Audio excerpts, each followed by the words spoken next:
Hi friends, welcome to my YouTube channel Science for Railways. మనం last time RRB ALP CBT 2కి సంబంధించి practice marathon session మాట్లాడుకున్నాం. దాంట్లో మనం పార్ట్ 6 వరకు క్లియర్గా డిస్కస్ చేసుకుంటూ వెళ్దాం. ఈరోజు పార్ట్ 7 అంటే అదే పీడిఎఫ్ని మనం కంటిన్యూ చేసుకుంటూ దాంట్లో మరికొన్ని క్వశ్చన్స్ ఉన్నవి. లాస్ట్ టైం మనం 25 క్వశ్చన్స్ వరకు డిస్కస్ చేసుకున్నాం. ఈరోజు మరికొన్ని క్వశ్చన్స్ డిస్కస్ చేసుకుంటూ వెళ్దాం. సో రకరకాల ప్లాట్ఫామ్స్ నుంచి వేరే వాళ్ళు ప్రిపేర్ అయినవి మనకు సెండ్ చేస్తూ ఉన్నారు. వాటన్నిటిని గ్యాదర్ చేసి ఒక పీడిఎఫ్ రూపంలో మార్చి మీకు ఎక్స్ప్లెయిన్ చేయడం ఇట్స్ క్వైట్ కాంప్లెక్స్ టాక్స్ అనమాట. కానీ దాన్ని మనం చేస్తున్నాం, ఓకేనా? సో అందరూ కూడా ఈ విషయాన్ని దృష్టిలో పెట్టుకుని ప్రతి ఒక్కరి వీడియోని లైక్ చేయడం మర్చిపోవద్దు. మీరు ఎంత బాగా లైక్ చేస్తే నాకు అంత మోటివేషన్గా ఉండిద్ది, నేను ఇంకా మరిన్ని వీడియోస్ చేయడానికి నాకు అవకాశం ఉండిద్ది అనమాట, ఓకేనా? సో అందరూ లైక్ చేయడం మర్చిపోవద్దు. అదేవిధంగా ఈ పీడిఎఫ్ ప్రాక్టీస్ సెషన్ 6 and 7 ఈ కంప్లీట్ పీడిఎఫ్ని నేను టెలిగ్రామ్ గ్రూప్లో పెట్టేస్తాను. ఎవరైనా ఆ క్వశ్చన్స్ తర్వాత రివ్యూ చూడాలి, ఒక ఓవర్వ్యూగా చూసుకోవాలనుకున్న వాళ్ళు మన టెలిగ్రామ్ గ్రూప్లో జాయిన్ అయిపోండి. టెలిగ్రామ్ అండ్ ఇన్స్టాగ్రామ్ లింక్స్ రెండు కూడా ప్రతి వీడియోలో డిస్క్రిప్షన్లో ఉంటాయి. కంపల్సరీగా వీడియో చూసే ప్రతి ఒక్కరూ దాంట్లోకి వెళ్ళి మీరు అక్కడ జాయిన్ అవ్వండి, ఓకేనా? సో ఇక ఏమాత్రం కూడా మనం ఆలస్యం చేయకుండా మన వీడియోలోనికి వెళ్దాం. ఇక్కడ కూడా మోస్ట్ ఇంపార్టెంట్ క్వశ్చన్స్ ఉన్నాయి. ఇలాంటివి చాలా తయారు చేస్తున్నాను. ఎగ్జామ్ జరిపేలోపు అంటే మే 2, మే 6 తారీఖుల్లో జరిగే ఎగ్జామ్స్ లోపు బెస్ట్ క్వశ్చన్స్ అనేవి నేను మీకు ఇవ్వడానికి ట్రై చేస్తాను, ఓకేనా? So let's get into our video. Last time 25 కదా, ఇది 26 question. 26th question, what are carbon footprints? Carbon footprints అంటే అర్థం ఏంటి అన్నాడు. Measurement of radioactivity from ఫాజిల్సా? కాదు. Environmental effects due to the cell and battery యూజ్డా? కాదు. సెల్ బ్యాటరీ యూజ్ చేసినప్పుడు పర్యావరణం దెబ్బతినే విషయానికి కార్బన్ ఫుట్ ప్రింట్స్కి సంబంధం లేదు. Total group of green house gases emissions by organisations and individuals. Yes, this is the right answer. మనకి గ్రీన్ హౌస్ గ్యాసెస్ ఉన్నాయి, వీటి గురించి మనం క్లియర్గా ఎన్విరాన్మెంట్లో క్లియర్గా మాట్లాడుకున్నాం. సో ఆర్గనైజేషన్స్ ద్వారా లేదా ఇండివిజువల్గా వ్యక్తిగతంగా ప్రతి ఒక్కరి ద్వారా విడుదలవుతున్న గ్రీన్ హౌస్ గ్యాసెస్ ఉన్నాయి కదా, వాటిని కార్బన్ ఫుట్ ప్రింట్స్ అని మనం చదవాలన్నమాట, ఓకేనా? This will come under environment section. Coming to 27th question చూడండి. A bullet is moving with velocity v, okay, velocity v collides against a wall. ఇలా ఒక బుల్లెట్ ఉందంట, ఇలా ఒక బుల్లెట్ ఉంది, ఇది వెళ్ళిపోయి ఒక వాల్కి తగిలిందంట, ఒక వాల్తో కొలైడ్ అయింది, గుద్దుకుంది. Consequently half of its kinetic energy is converted into heat. Kinetic ఎనర్జీలో సగం హీట్గా మారిందంట.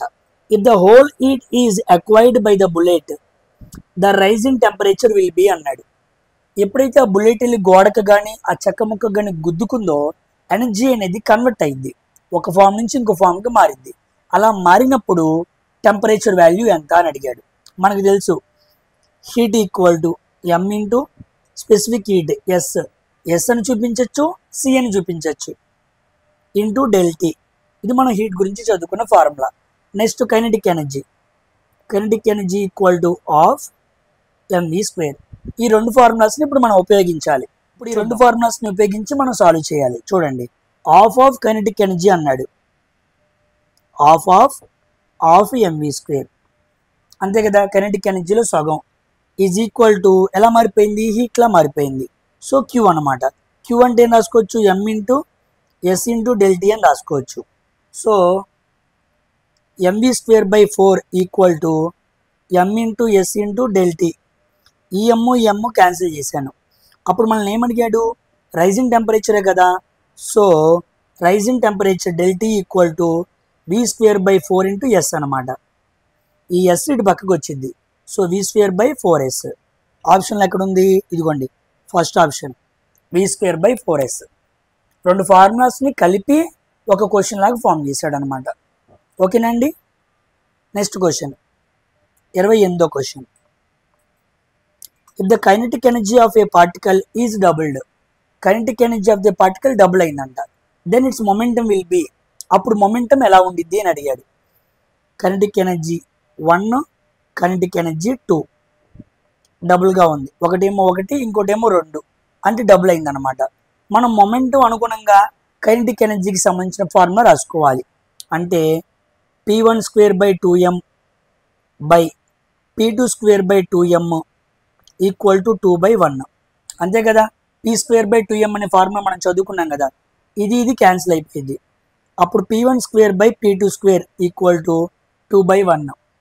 అప్పుడు p1 by p2 equal to root of 2/1.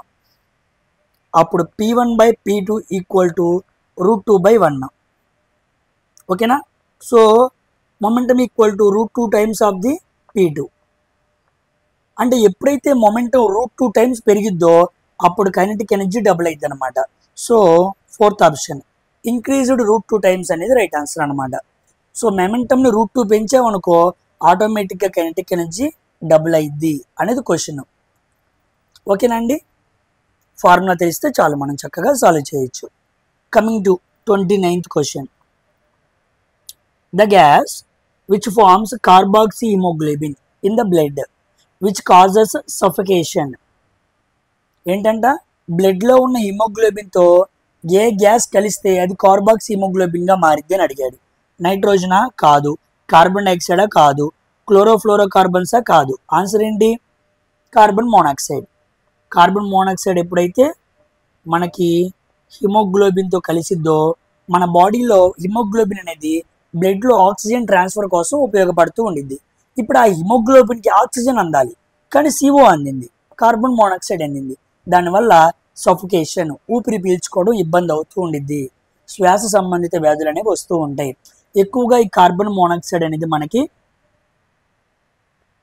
Vehicles యొక్క ఎగ్జాస్ట్ గ్యాసెస్ వాటి నుంచి బాగా విడుదలవుతూ ఉండిద్ది. మరి ముఖ్యంగా చెప్పాలంటే ఫాసిల్ ఫ్యూయల్స్ బర్న్ అయినప్పుడు కార్బన్ మోనాక్సైడ్ అనేది వస్తూ ఉండిద్ది. సరిగ్గా ఫ్యూయల్ బర్న్ అవ్వకపోతే, సరిగ్గా అంటే హాఫ్ బర్నింగ్ అనమాట, ఫ్యూయల్ సరిగ్గా మండకపోతే మనకి కార్బన్ మోనాక్సైడ్ కూడా బయటికి ఉత్పన్నం అవుతూ ఉండిద్ది. ఓకేనండి. Coming to 30th question. Actually ఈ క్వశ్చన్ ఉన్నది వేరు, కాస్త నేను మార్చాను, అంటే క్వశ్చన్ మాడిఫికేషన్ చేశాను. అది కాస్త సింపుల్గా ఉంది, కాస్త హార్డ్నెస్ పెంచుదామన్న ఉద్దేశంతో నేను మార్చాను. చూడండి. A ball is thrown vertically upward, పైకి విసిరేశాడు, with a speed of 30 meter per second. So initial velocity equal to 30 meter per second. The magnitude of its displacement S equal to ఎంత at the time after t equal to 6 seconds. 6 సెకండ్ల తర్వాత ఆ వస్తువు ప్రయాణించిన displacement ఎంత when G equal to acceleration due to gravity equal to 10 meter per second square. ఇదన్నమాట అడిగిన question, given data. ఓకేనా. ఇప్పుడు కింద నుంచి పైకి విసిరేశాడు, వర్టికల్లీ థ్రోన్ అప్వర్డ్ అన్నాడు. పైకి విసిరేసినప్పుడు G వాల్యూ ఏం తీసుకోవాలి, G value should take negative తీసుకోవాలని మనం చదువుకున్నాం కదా. ఇప్పుడు ఈ గివెన్ డేటాకు అనుగుణంగా మనం ఏ ఫార్ములా వాడచ్చు అంటే S equal to UT plus of GT square. అంతేనే కదా. ఇప్పుడు S కనుక్కోవాలి. U అంటే ఎంత, 30 ఇంటూ 6. నెక్స్ట్ ఈ G వాల్యూ మైనస్ ఎక్కడికి వచ్చేసింది అనమాట. G మైనస్ సబ్స్టిట్యూట్ చేయాలి కదా, -1/2 into G value 10 into 6 into 6. 2 1లు 2 5లు, 6 3లు 180, 6 5లు 30, 30 into 6 180, 180 0. So displacement equal to 0. So first option is the right answer. అంటే అర్థం ఏంటి, ఒక వస్తువుని కింద నుంచి పైకి విసిరేసినప్పుడు 6 సెకండ్ల తర్వాత అది ఎంత దూరం ప్రయాణించిందంటే ఎక్కడి నుంచి మొదలుపెట్టిందో అక్కడికే వచ్చింది. అంటే అర్థం ఏంటి, ఇలా వస్తువుని పైకి విసిరేసాం, ఇది పైకి వెళ్ళటానికి 3 సెకండ్స్ టైం పట్టింది, అదేవిధంగా కిందకి రావడానికి 3 సెకండ్స్ టైం పట్టింది. సో మ్యాక్సిమం 3 సెకండ్స్, అక్కడి నుంచి కిందకి పడటానికి 3 సెకండ్స్, 3 + 3 6 సెకండ్స్ అనమాట. అందుకే కిందకు వచ్చి పడింది. సో డిస్ప్లేస్మెంట్ 0 అయింది అంటే అర్థం ఏంటి, ఆ వస్తువు ఎక్కడ మొదలైందో అక్కడికే వచ్చిందని అర్థం అనమాట. అలాగా అర్థమయ్యేలాగా క్వశ్చన్ ఫామ్ చేశాడు. It's a good question. ఓకేనండి. Next 31st question. If a line is parallel to HP and incline to VP, its front view will be అన్నాడు. చూడండి, ఈ క్వశ్చన్ నేను ఆల్రెడీ డ్రాయింగ్లో క్లియర్గా ఎక్స్ప్లెయిన్ చేశాను. ఇలాంటివి వచ్చినప్పుడు సింపుల్గా ఎలా సాల్వ్ చేయాలో చెబుతాను. ఈ ప్రాక్టీస్ సెషన్స్లో మీరు చూడటం వల్ల నేను చెప్పిన క్వశ్చన్ ఇంకా ఎంత ఈజీగా సాల్వ్ చేయొచ్చు, క్యాలిక్యులేషన్స్ని ఎంత బాగా చేయొచ్చు అన్న విషయం మీకు అర్థమవుతూ ఉండిద్ది. అది మనకు ఒక ఉపయోగం అన్నమాట. అందుకే వీటిని డైలీ ఫాలో అవుతూ ఉండండి. ఒక లైన్ హారిజాంటల్ ప్లేన్కి ప్యారల్గా ఉందంట, వర్టికల్ ప్లేన్కి ఇంక్లైన్డ్గా ఉందంట. చూడండి, ఏ ప్లేన్లో ఇంక్లైన్డ్గా ఉంది? వర్టికల్ ప్లేన్లో ఇంక్లైన్డ్గా ఉంది. ఏ ప్లేన్లో ఇంక్లైన్డ్గా ఉందో ఆ ప్లేన్లో ఆ వస్తువు ఉన్న డైమెన్షన్ కన్నా స్మాలర్ డైమెన్షన్ కనపడుతూ ఉండిద్ది. ఏ లైన్ అయితే ఏ ప్లేన్లో ఇంక్లైన్డ్గా ఉందో, అంటే కొంత యాంగిల్తో పెట్టబడిందో, ఆ ప్లేన్లో ఆ వస్తువు ఆ లైన్ యొక్క డైమెన్షన్ ఉన్నదానికన్నా తక్కువ ఉండిద్ది అనమాట. సో వర్టికల్ ప్లేన్లో మనకి ఎప్పుడు వచ్చే వ్యూ ఏంటి? Front view. ఏంటి? Front view. కాబట్టి లైన్ ఉన్నదానికన్నా తక్కువ డైమెన్షన్లో ఉండిద్ది. So first option is the right answer, a line of smaller dimension. ఓకేనా? అర్థమైంది పాయింట్? ఉదాహరణకి ఒక లైన్ 10 సెంటీమీటర్లను తీసుకోండి. ఇప్పుడు క్వశ్చన్ ఏమన్నాడు? ఇంక్లైన్ టు వీపీ అన్నాడు కదా. నేను క్వశ్చన్ మారుస్తున్నా, ఇంక్లైన్ టు హెచ్పి అని చెప్పాను. 100 సెంటీమీటర్లు ఉన్న ఒక లైను హెచ్పి అనే ప్లేన్లో ఇంక్లైన్డ్గా ఉంది. సో ఏ ప్లేన్లో ఇంక్లైన్డ్గా ఉందో ఆ ప్లేన్లో అది ఎలా ఉండిద్ది?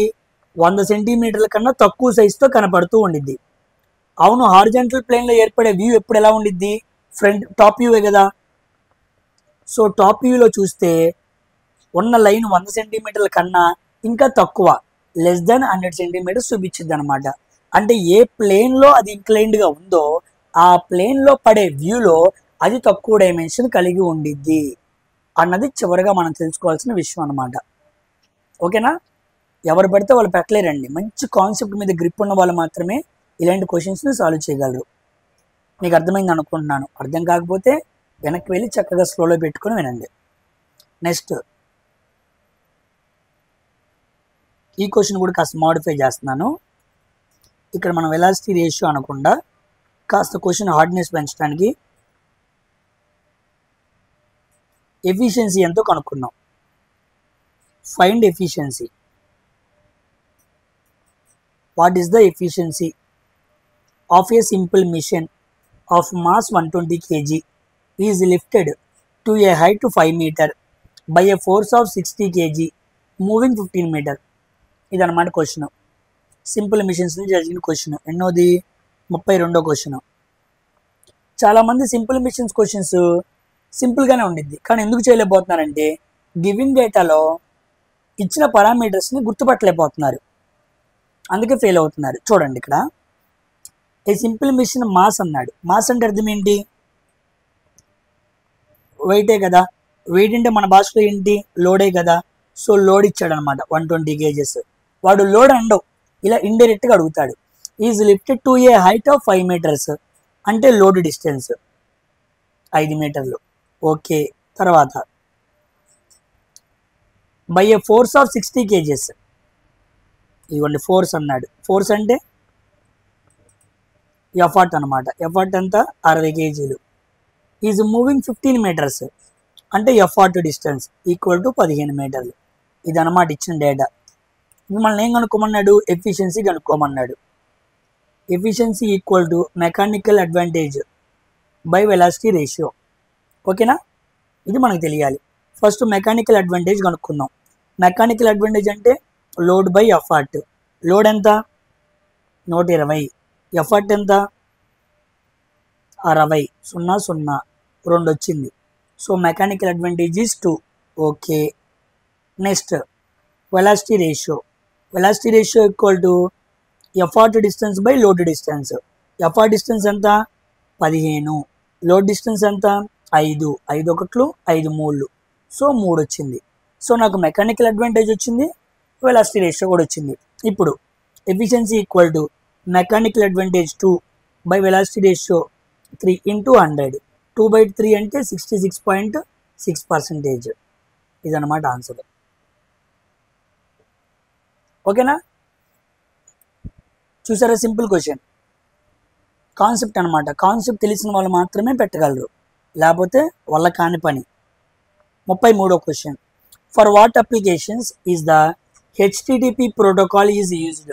మనం మాట్లాడుకున్నాం. హెచ్టిటిపి అంటే హైపర్ టెక్స్ట్ ట్రాన్స్ఫర్ ప్రోటోకాల్. దీంట్లో HTTP అని ఉండిద్ది, HTTPS కూడా ఉండిద్ది. ఎస్ అంటే సెక్యూర్ అనమాట. ఈ 2 రకాల ప్రోటోకాల్స్ ఒకదానికే వాడతారు. ఎందుకు? ఇంక్రీజ్ అప్లోడ్ స్పీడా? కాదు.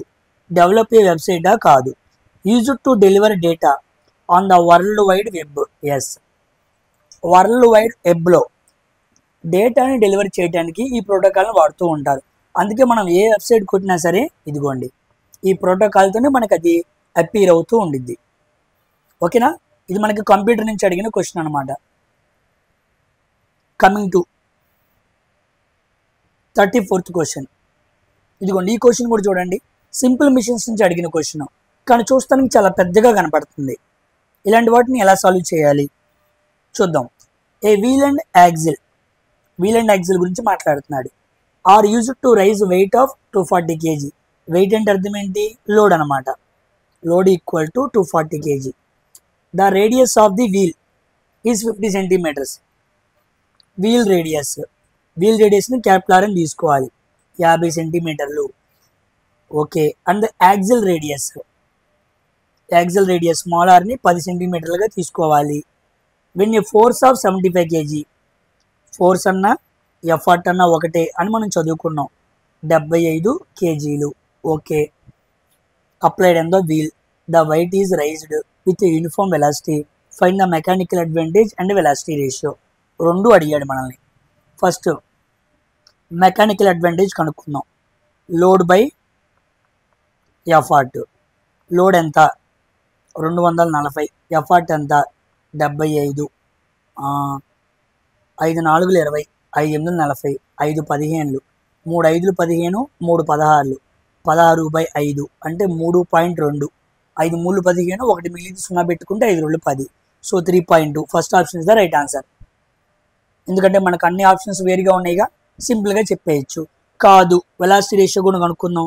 గుర్తుపెట్టుకోండి, ఎప్పుడైనా సరే మీకు వీల్ అండ్ యాక్సిల్ ఇచ్చి వెలాసిటీ రేషియో కనుక్కోమంటే capital R by small R, wheel radius by axle radius. 50/10 అంటే 5 సెంటీమీటర్లు. ఇచ్చిన దేంట్లో సెంటీమీటర్స్లోనే కదా, సో 5. ఇదిగోండి 3.25, 2 వచ్చినాయిగా. ఇట్స్ అ సింపుల్ క్వశ్చన్, కానీ చూస్తానికి చూసారు ఎలా ఉందో. ఓకేనా అండి కాన్సెప్ట్. నెక్స్ట్ 35వ question. 34th is completed. 35th one. A heater operates at 220 volts. Voltage equal to 220 volts. Has 99% efficiency. మంచి ఎఫిషియన్సీతో పనిచేస్తుంది. It's energy consumption. Energy equal to 1.5 kWh. Okay. What will be the input current of the heater? Input current of the heater అన్నాడు. First మనం current కనుక్కోవాలి. ఓకేనా? చూడండి, ఏ formula వాడతాం అంటే మనకి డైరెక్ట్గా కనపడే ఫార్ములాస్తో క్వశ్చన్స్ ఇవ్వట్లేదు. ఫార్ములాస్ను కూడా నువ్వు మోడిఫికేషన్ చేసుకొని అటు పిమ్మట నువ్వు సాల్వ్ చేయాలి, అలా ఇస్తున్నాడు. ఓకేనా? చూడండి, మనకి ఎనర్జీకి పవర్కి ఫస్ట్ మనం power equal to work by time. Work అంటే ఎనర్జీ బై టైము, అంతే కదా, అలా మనం తీసుకోవచ్చు కదా. ఓకే. ఇప్పుడు పవర్ ఈక్వల్ టు మనకి V ఇంటూ I. మనకి V ఇంటూ I తెలుసు. ఇప్పుడు ఈ పవర్ని దీన్ని ఈక్వలైజ్ చేసుకుందాం. సో పవర్ ఎంత ఇచ్చాడు మనకి? 1.5 kWh. అంతే కదా, ఇక్కడ మనకి ఎనర్జీ ఇచ్చాడు కదా. సో ఇక్కడ చూడండి, power into time equal to energy. ఓకేనా? సో ఈ మొత్తం ఎనర్జీ ప్లేస్లో మనకి పెట్టేసుకోవచ్చు అనమాట. So V into I equal to 1.5 kWh. అంటే V ఇంటూ ఐకి నేను అది ఈక్వలైజేషన్ చేశా. ఇక ఉన్న ఫార్ములా అదే, దానికి తగ్గట్టుగా మనం చేసుకోవడమే. So voltage equal to 220 volts. Current equal to I. 15/10 into kilo అంటే 10^3 అంటే 1000. 0 0 0 0. ఓకేనా? So I equal to 150/220. ఇది కొట్టేసేయండి. సో సంథింగ్ ఇది మిస్ చేశానా? 22 కదా, సారీ. ఇక్కడ 0 ఇక్కడ 0 పోయింది, ఇక్కడ 0 ఇక్కడ 0 పోతే అప్పుడు 150/22 అయింది, అంతే కదా. 2 11, 2 75, 2 11, 2 75. అప్పుడు 11/75 సాల్వ్ చేస్తే 11 6 66, 4 5 9 మిగిలింది. పాయింట్ పెట్టుకుని 0 పట్టుకుంటే 11 8 88. సో 6.8 ఆన్సర్ అవ్వాలి. ఎస్, 6.82 amps అనేది కరెక్ట్ ఆన్సర్ అనమాట. So B option is the right answer. ఓకేనా? So power equal to V into I, నేను దాన్ని ఎనర్జీకి ఈక్వలైజేషన్ చేశాను. క్లారిటీ వచ్చిందా? Coming to 36th question. Which of the following represents the relation between Fahrenheit temperature and Celsius temperature? ఫారెన్హీట్కి సెల్సియస్కి మధ్య relation ఏంటని అడుగుతున్నాడు. మనకు ఫార్ములా తెలుసు, C/100 ఈక్వల్ టు F-32/180. ఇది మనం చదువుకున్న ఫార్ములా. హీట్ అండ్ టెంపరేచర్లో మనం క్లియర్గా మాట్లాడుకున్నాగా. ఇప్పుడు ఎఫ్కి అనుగుణంగా మారుద్దాం. So C into 180/100 plus 32 equal to F అనమాట. చూడండి ఎక్కడుందో, TC ఇంటూ 180. ఇదిగోండి టెంపరేచర్ సెల్సియస్ 180/100 ప్లస్ ఉండాలి కదా. సో ఇదిగోండి D option is the right answer. C into 180/100 plus 32. So ఇది కాదు, ఇది కాదు, ఇది కాదు. 4th option, final option is the right answer అనమాట. ఫార్ములాని కాస్త మోడిఫికేషన్ చేసి ఎగ్జామ్లో అడిగాడు. Coming to 37th question. 37th question. 37th one. Sewage water can be purified for a recycling with the action of. Sewage వాటర్ని ప్యూరిఫై చేసి రీసైక్లింగ్కి వాడుకోవాలంటే మనం దేనివల్ల ఆ పని జరిగిద్ది? ఆక్వాటిక్ ప్లాంట్సా కాదు, పెన్సిలినా కాదు, ఫిషా కాదు, micro organisms like fungi, bacteria, ఇంకా అదర్ మైక్రో ఆర్గానిజమ్స్. అవి ఏం చేస్తాయి అంటే ప్యూరిఫికేషన్ చేయగలవు సీవేజ్ వాటర్ని. ఇలా చాలా రకాల మంచి బ్యాక్టీరియా కూడా ఉంది, ఏరోబిక్ బ్యాక్టీరియా. ఓకేనా? దాంతో మనం ప్యూరిఫికేషన్ చేయొచ్చు. Coming to 38th question. It comes under computer IT literacy. An example of input device. Input device అంటే ఏమొచ్చింది? సౌండ్ కార్డ్ కాదు, హెడ్ ఫోన్స్ కాదు, ప్రొజెక్టర్ కాదు, web cam is a input device. ఇది ఇన్పుట్ అన్నాడంటే మిగతా 3 ఏమై ఉంటాయి? అవుట్పుట్ డివైజెస్ అయి ఉంటాయి.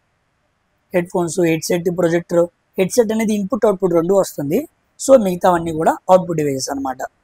ఓకేనండి? Coming to 39th question. Which is immediate life saving procedure? ఇమ్మీడియట్గా లైఫ్ సేవ్ చేసే ప్రొసీజర్ ఏంటి అంటే, కాల్ ఏ డాక్టర్, అంత సమయం లేదు. ఇంటెన్సివ్ కేర్, ICUకి వెళ్ళేంత టైం లేదు. మెడికల్ ట్రీట్మెంట్ కూడా కాదు. First aid. ఏ ప్రమాదంలో ఉన్న వాళ్ళకైనా ఫస్ట్గా మనం చేయాల్సిన ఇమ్మీడియట్ థింగ్ ఏంటంటే ఫస్ట్ ఎయిడ్ అనమాట. మనం ఫస్ట్ ఎయిడ్లో ఏ కిట్లో ఏమేమి ఉంటాయి, వాటి లోపల ఉన్న మొత్తం వస్తువులు ఏంటి అనేది మనం సేఫ్టీలో చదువుకున్నాం. సేఫ్టీ రూల్స్లో మర్చిపోకూడదండి. ఎగ్జామ్ దగ్గరికి వచ్చే ముందు వాటిని రివిజన్ చేసుకోవాలి. అన్ని గుర్తున్నాయంగా అనుకుంటాం. ఓకేనా? అసలు మనిషికి ఉండేది ఏంటంటే మర్చిపోతాడు, ఎగ్జామ్లో ఇబ్బంది పడతావు, 2 ఆప్షన్స్ మధ్య ఇరుక్కుపోతావు, క్లారిటీ లేకపోతాయి. Coming to 40th question. All except which cause pollution. అన్ని పొల్యూషన్ని కాజ్ చేస్తాయి, అన్ని పొల్యూషన్ని క్రియేట్ చేస్తాయి, ఒకటి తప్ప. థర్మల్ పవర్ ప్లాంట్, వీటి ద్వారా ఎందుకు పొల్యూషన్ రాదు? చాలా వస్తుంది. Automobiles, okay.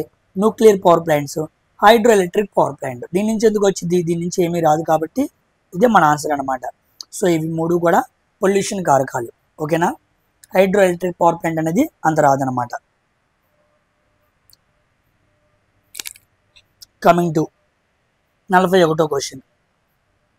In the given figure, if the equivalent resistance between A and B is 1 ohm, then the value of the middle resistance అన్నాడు. మొత్తం ఈక్వివలెంట్ రెసిస్టెన్స్ ఒకవేళ 1 ohm అయితే ఏకి బికి మధ్యలో ఉన్న ఈ R ఉంది, అది ఎంత అని అడిగాడు. చూడండి, ఇది 1 ohm, ఇది 2 ohm. ఇక్కడ మళ్ళా 1 ohm, 2 ohm. ఇది 1 ohm, ఇది 2 ohm. ఈ 3 కూడా ఇలా ప్యారల్లో కనెక్ట్ చేసి ఉన్నాయి. మనకి ఈ రెసిస్టెన్స్ ఎంత పెడితే R ఈక్వివలెంట్ 1 ohm వస్తుంది అని అడిగాడు.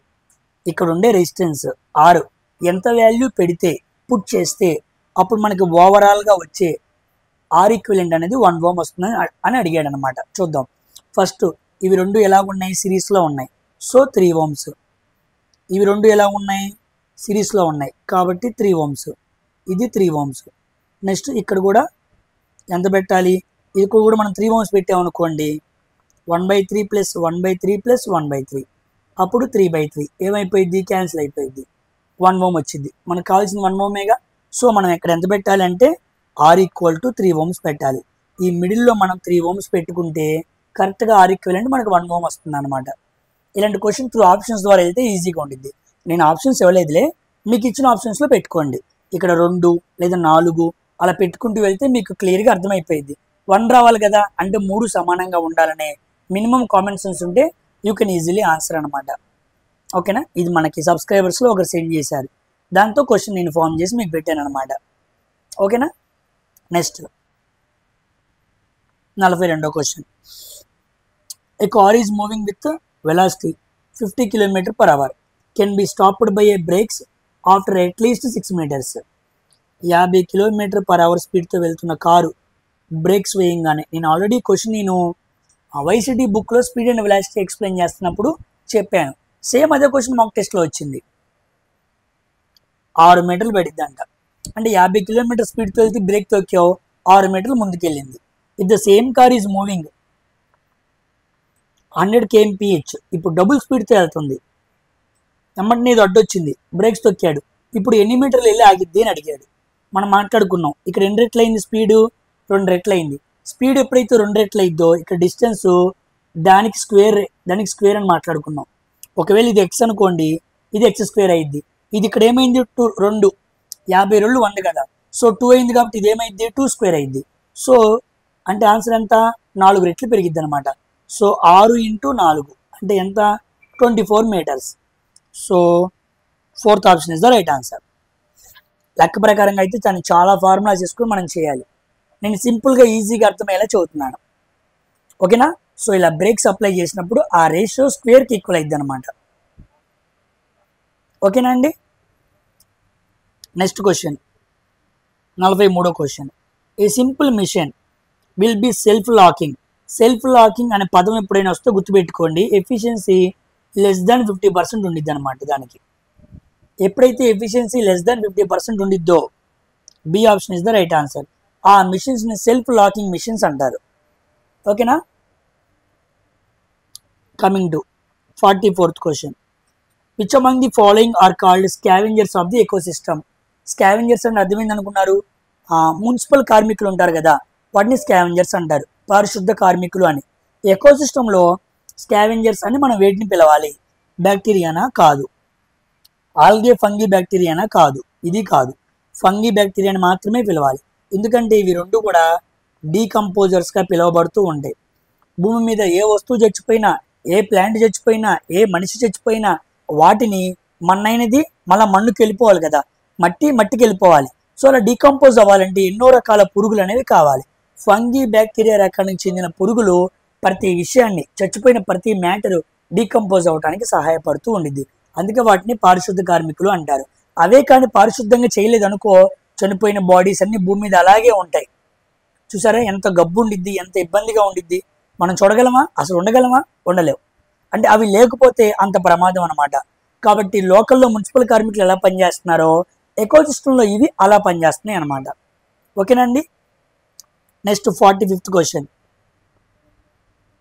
If you compare effort arm and load arm in a class 3 lever then which of the following is true అన్నాడు.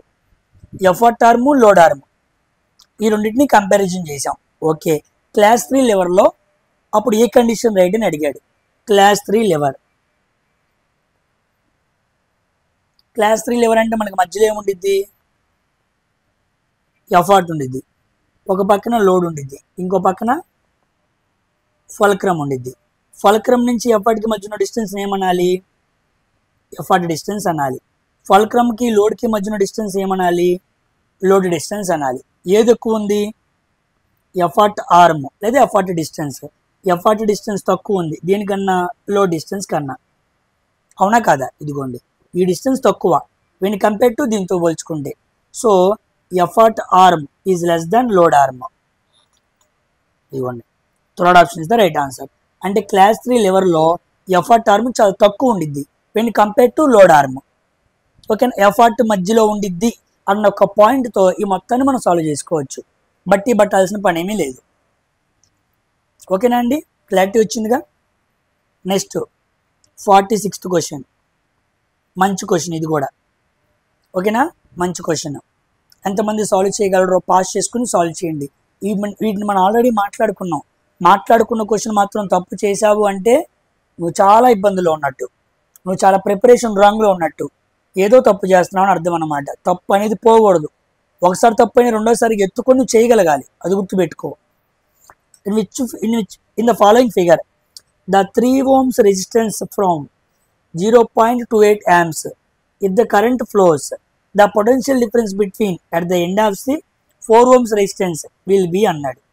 అంటే ఏమీ లేదు, నేను చెబుతాను. ఈ 3 ohms రెసిస్టర్ గుండా 0.8 amps కరెంట్ అనేది వెళ్తూ ఉందంట ఈ సర్క్యూట్లో. అలా వెళితే ఈ 4 ohms దగ్గర వోల్టేజ్ డ్రాప్ ఎంత అంటున్నాడు. చూసారా ఏమడిగాడు. మళ్ళా చూడండి. 3 ohms రెసిస్టర్ గుండా 0.8 amps కరెంట్ వెళితే ఓకే, 4 ohms రెసిస్టర్ దగ్గర వోల్టేజ్ డ్రాప్ ఎంత అని అడిగాడు. చూద్దాం ఎలా చేద్దాం. ఫస్ట్ మనకు తెలుసు, ఇలా ఇచ్చినప్పుడు మనం ఏ రూల్ వాడాలి, కరెంట్ డివిజన్ రూల్ వాడాలి. CDR, current division rule. Current division rule equal to మనం ఏం కనుక్కోవాలి, టోటల్ కరెంట్ కదా ముందు కనుక్కోవాల్సింది. ముందుకు మనకి టోటల్ కరెంట్ కావాలి. టోటల్ కరెంట్ కనుక్కుంటేనే వోల్టేజ్ కనుక్కోగలం. So total current, so 3 ohms resistor గుండా వెళ్ళే current equal to total current into opposite resistor 6 ohms by 3 + 6 అనమాట. ఇది కరెంట్ డివిజన్ రూల్ వేయటం అంటే. ఏంటేంటి, 3 ohms గుండా వెళ్ళే కరెంట్ కనుక్కోవాలంటే టోటల్ కరెంట్ని ఆపోజిట్ రెసిస్టర్తో మల్టిప్లై చేసి కింద రెండింటిని యాడ్ చేయాలి. 3 ohms గుండా ఎంత ఇచ్చాడు, 0.8 ఈక్వల్ టు టోటల్ కరెంట్ ఎంతో తెలియదు, IT 6/6 + 3 9, 8/10 ఇంటూ 9 ఈక్వల్ టు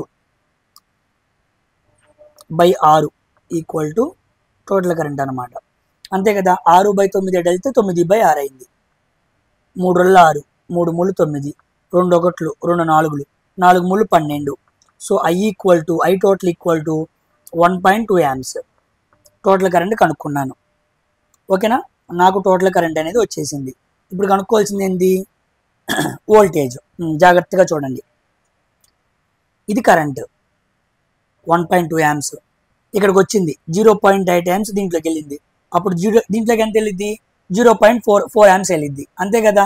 మొత్తం ఎంత 1.2, ఇక్కడ 0.8 ఎంత, ఇది 0.4, రెండింటిని కలిపితే 1.2 అవ్వాలి కదా. ఇలా కరెంట్ వచ్చి మళ్ళీ ఇక్కడ ఏమైపోయింది 1.2 amps కదా. అంటే ఇక్కడేమో 1.2 amps, ఇక్కడేమో డివైడ్ అయింది. డివైడ్ అయిన చోట డివైడ్ అయింది, మళ్ళీ ఇలా కలిసిపోయిద్దిగా. కలిసిపోయినప్పుడు ఇక్కడ ఎంత ఉండిద్ది 1.2 amps. అంటే ఈ 4 ohms రెసిస్టర్ గుండా వెళ్ళే కరెంట్ ఎంత 1.2 amps. రెసిస్టెన్స్ ఎంత 4 ohms. మనకేం కావాలి, voltage. V = I × R. I అంటే ఎంత 1.2, రెసిస్టర్ అంటే ఎంత 4, 12 4 48, 4.8 volts. సో 4 ohms రెసిస్టర్ దగ్గర ఉన్న వోల్టేజ్ డ్రాప్స్ ఎంత 4.8 volts అనమాట. అది ఆన్సర్. చూసారా, అర్థమైంది question. Current division rule apply చేసుకొని కరెంట్ని కనుక్కోవాలి. కరెంట్ని కనుక్కున్న తర్వాత సర్క్యూట్లో ఆ కరెంట్ ఎలా ఫ్లో అవుతుంది అనే విషయాన్ని అర్థం చేసుకోవాలి. అటు తర్వాత ఆ రెసిస్టర్లో కరెంట్ ఎలా వెళ్తుంది, ఎంత వెళ్తుంది అనే విషయాన్ని గమనించాలి. అప్పుడు సాల్వ్ చేయాలి. అది ఎలక్ట్రిసిటీలో ఇలాంటి క్వశ్చన్స్ని హై లెవెల్ క్వశ్చన్స్ అంటారు. వీటిని నువ్వు చేయగలిగితే నువ్వు రేస్లో ఉన్నట్టే, నువ్వు ఎగ్జామ్ కొడటానికి దగ్గరలో ఉన్నావు, నువ్వు విజయానికి దగ్గరలో ఉన్నావు అని అర్థం అన్నమాట. వీటిని చేసినప్పుడు అదే నీకు రుజువు. ఓకేనా. Next 47th question. The title box has a standard size. మనం చదువుకున్నాం కదా డ్రాయింగ్ షీట్లో. టైటిల్ బాక్స్ మనం చూసినప్పుడు ఎంత ఉండిద్ది 185/65 mm ఉండిద్ది. 185/65 mm సైజులో ఉండిద్ది. ఈ మూడు కాదు, గుర్తుపెట్టుకోండి. 185/65 మనం ఆల్రెడీ డ్రాయింగ్లో దీన్ని చదువుకున్నాం. Coming to 48th question. If the speed of the rotation of the earth. చూడండి, ఈ క్వశ్చన్ ఆల్రెడీ వచ్చింది, నేను మళ్ళీ పెట్టాను ఎక్స్ప్లెయిన్ చేద్దామని. ఈ క్వశ్చన్ నేను చాలా వివరంగా చెప్పాను, అయినా చాలామంది కన్ఫ్యూజ్ అవుతూ ఉన్నారు. ఇప్పుడు మళ్ళా చదువుతాను, ఇది ఫైనల్. ఇప్పుడు చెప్పేది 100కి 200% రైట్. జాగ్రత్తగా విను. నువ్వు ఏ సోర్స్లో చూసావో నాకు తెలియదు, నేనైతే ఎన్సీఆర్టీలో చూసి చదువుతున్నా. ఓకేనా? చూడండి, if the speed of the rotation of the earth increases the weight of the body. చూడండి, ఎప్పుడైతే స్పీడ్ తిరిగే వేగం పెరిగిందో, భూమి తన చుట్టూ తను తిరుగుతుంది కదా, తెలిసి అసలు ఎంత పడుతుందో? 1670. 1,1670 అనా సంథింగ్, నాకు ఎంత వాల్యూ గుర్తులేదు. ఎర్త్ కొంత స్పీడ్తో బాగా తిరుగుతుంది. ఇప్పుడు ఏమైంది? Speed of the earth rotation పెరిగింది. స్పీడ్ ఇంక్రీజ్ అయితే డే టైం తగ్గిపోయింది, నైట్ టైం తగ్గిపోయింది. అంతే కదా? అంటే 24 గంటలు భూమి తన చుట్టూ తాను తిరగడానికి 24 గంటలు స్పీడ్గా దిగింది అనుకో, టైం అయిపోయింది, తగ్గిపోయింది. అంటే తొందరగా డే అయిపోయింది, తొందరగా నైట్ వచ్చింది. అవునా కదా? నెక్స్ట్, జీ వాల్యూ కూడా తగ్గిద్ది. జీ వాల్యూ తగ్గింది అంటే వెయిట్ కూడా తగ్గింది అని అర్థం. ఎక్కడ వెయిట్ తగ్గిద్ది? జీ వాల్యూ తగ్గింది అంటే జాగ్రత్తగా వినండి, వెయిట్ కూడా తగ్గింది. ఎక్కడ? ఈక్వేటర్ దగ్గర. అట్ ఓన్లీ ఈక్వేటర్, పోల్స్ దగ్గర ఎంత స్పీడ్తో అయినా తిరగని పోల్స్ దగ్గర జీ వాల్యూని అదేమి మార్పు చేయదు. పోల్స్ దగ్గర జీ వాల్యూ మారదు. జీ వాల్యూ మారకపోతే వెయిట్ కూడా మారదు. సో పోల్స్ కన్సిడరేషన్ తీసేయండి.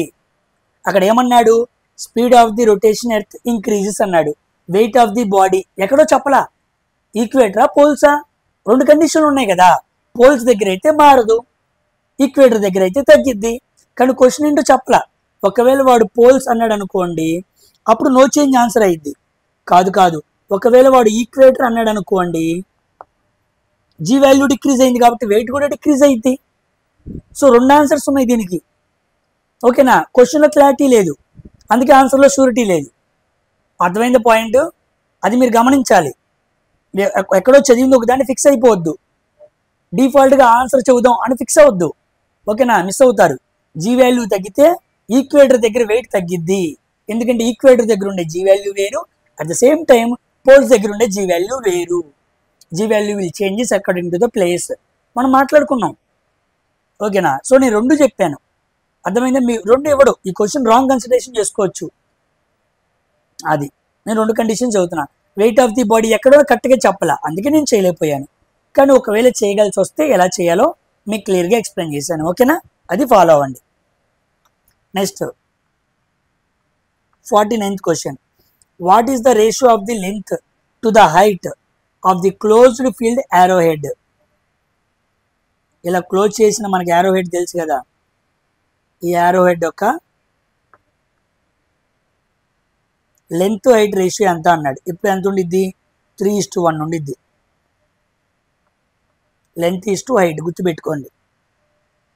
ఓకేనా? ఇది 3, ఇది 1 అనమాట. రివర్స్లో అడిగితే రివర్స్గా చెప్పాలి. లెంత్ టు హైట్ అంటే 3:1, హైట్ టు లెంత్ అంటే 1:3. So B option is the right answer. Next 50th question. ఈ క్వశ్చన్ కూడా చూడండి, చాలామంది కన్ఫ్యూజ్ అవుతూ ఉంటారు. A wire length L and resistance R is reshaped. ఏంటంట? లెంత్ పెంచాడంట. లెంత్ పెంచడం వల్ల ఆర్ కూడా ఏమైందంట?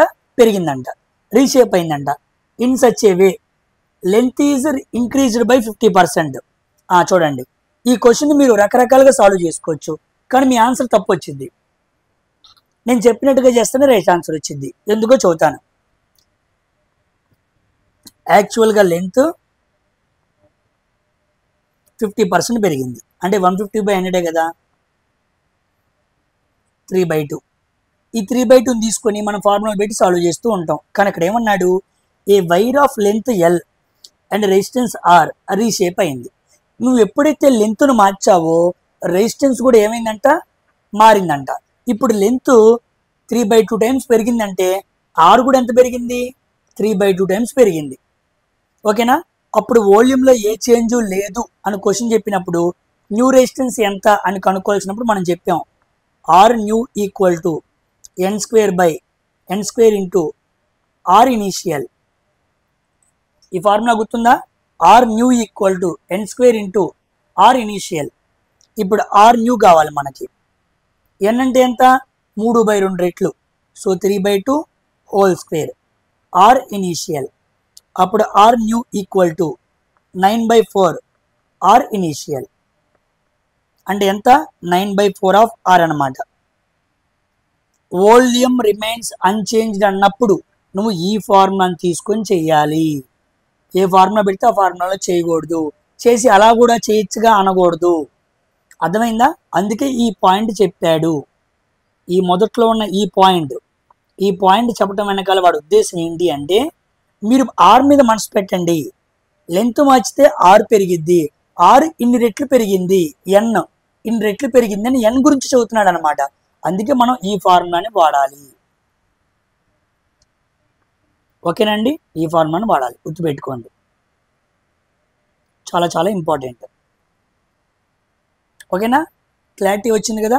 దీని మీద చాలా మంది కన్ఫ్యూజ్ అవుతుంటారు, అందుకే చెప్పాను. మీరు ఇంకో రకంగా చేస్తే ఇంకో వాల్యూ వచ్చింది, కానీ తప్పది. దాన్ని ఇలాగే చేయాలి. ఇది గుర్తుపెట్టుకోండి. వాల్యూమ్ రిమైన్స్ అన్చేంజ్డ్ అని చెప్పినప్పుడు ఇలా ఎన్ రెట్లు పెరిగిందనే కండిషన్లో చేయాలి. నెక్స్ట్ 51వ question. The dimensions of electric potential. Electric potential అంటే ఏంటి? W equal to V into Q. ఇదే కదా మనకు తెలిసింది. W/Q equal to V. ఇది మనకి వోల్టేజ్కి ఫార్ములా. W అంటే వర్కే కదా. So M1 L² T⁻⁻2 work dimensional formula అది. బై Q రాసాం. ఇప్పుడు Q పైకి వెళ్ళింది అనుకో, M1 L² T⁻⁻2 Q⁻⁻1. ఇదే కదా. ML2 T⁻⁻2 Q⁻⁻1 ఎక్కడుంది? ఏ ఆప్షన్.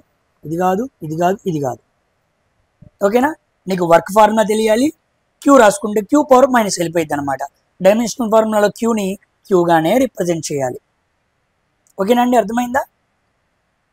నెక్స్ట్ 52వ question. The electric resistance of a certain wire of iron is R. Electrical resistance R ఇచ్చాడు.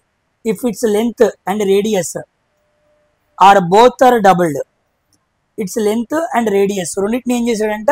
డబుల్ చేశాడంట. అప్పుడు ఏం జరిగిద్ది కండిషన్ అని అడిగాడు. చూడండి, లెంత్ ఈక్వల్ టు 2L అయింది. నెక్స్ట్ ఏంటి? రేడియస్ కూడా ఏమైంది? 2R అయింది. అప్పుడు వచ్చే మార్పు ఏంటి అన్నాడు. ఆర్ ఈక్వల్ టు రో 2 ఇంటూ L బై ఆర్ స్క్వేరే కదా, πr స్క్వేరే కదా. So 2R whole square. అప్పుడు 2 రో L బై 4R స్క్వేర్. 2 ఒకట్లు 2 2. ఇప్పుడు 1/2ని బయటికి తెస్తున్నాను. So R equal to 1/2 of rho L by R square. ఇదే కదా మనం మాట్లాడుకునేది. ఓకేనా? అంటే ఇప్పుడు ఏమైంది?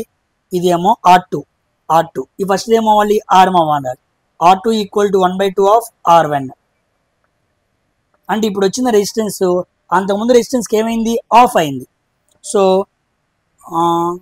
ఫస్ట్ ఆప్షన్ కాదు, డబుల్ అన్నాడు, కాదు. The resistance will be halved and specific resistance will be remain unchanged. ఇది కావాలి. స్పెసిఫిక్ రెసిస్టెన్స్ డబుల్ అన్నాడు, తప్పు. స్పెసిఫిక్ రెసిస్టెన్స్ ఎక్కడైనా మారిందా? మారలేదు కదా. ఓన్లీ రెసిస్టెన్స్ మాత్రమే మారింది, అది కూడా ఆఫ్ అయింది. So resistance will be off, specific resistance will be remain unchanged. So C option is the right answer. ఇది కాదు, ఇది కాదు, ఇది కాదు. చూసారా? ఆన్సర్ వచ్చినా సరే ఎంత కండిషన్స్లో రాస్తున్నాడు అంటే అర్థం చేసుకుని పెట్టగలిగేలా డిజైన్ చేస్తున్నాడు. ఓకేనా? సో దీంతో 52 క్వశ్చన్స్ కంప్లీట్ అయినాయి. సో మనకి 25 నుంచి మొదలు పెట్టాం కదా, 52 వరకు వచ్చాం. సో దీంతో ప్రాక్టీస్ 7 సెషన్ 7th కూడా మనకి క్లియర్గా కంప్లీట్ అయిపోయింది. నెక్స్ట్ వీడియోలో మనం ప్రాక్టీస్ సెషన్ 8thలో మరికొన్ని క్వశ్చన్స్ మాట్లాడుకున్నాం. ఇవన్నీ కూడా చాలా ఇంపార్టెంట్. అందరూ కూడా చక్కగా ఫాలో అవ్వండి. ఏమాత్రం కూడా మీ ప్రిపరేషన్ తగ్గించే పని ఏమాత్రం కూడా చేయొద్దు. నెంబర్ ఆఫ్ క్వశ్చన్స్ మీకు ఎంత ఇన్పుట్ ఇవ్వగలను, మిమ్మల్ని ఎంత మోటివేట్ చేయగలను, ఎంత సోర్స్ ప్రకారంగా తేగలను అవన్నీ తెస్తాను. జాగ్రత్తగా ప్రిపేర్ అవ్వండి. ఏమాత్రం తగ్గేది లేదు. తప్పనిసరిగా ఈ నోటిఫికేషన్లో రైల్వే వాళ్ళు, తెలుగు వాళ్ళు ఎక్కువ మంది ఉండాలి. అది మన గోల్. దానికి తగ్గట్టుగా ముందుకు వెళ్దాం. ఓకేనా? అందరూ వీడియోని లైక్ చేయండి, అందరికీ షేర్ చేయండి. మరొక వీడియోతో మరొకసారి కలుద్దాం. Until then, thank you very much for watching Science for Railways. Bye.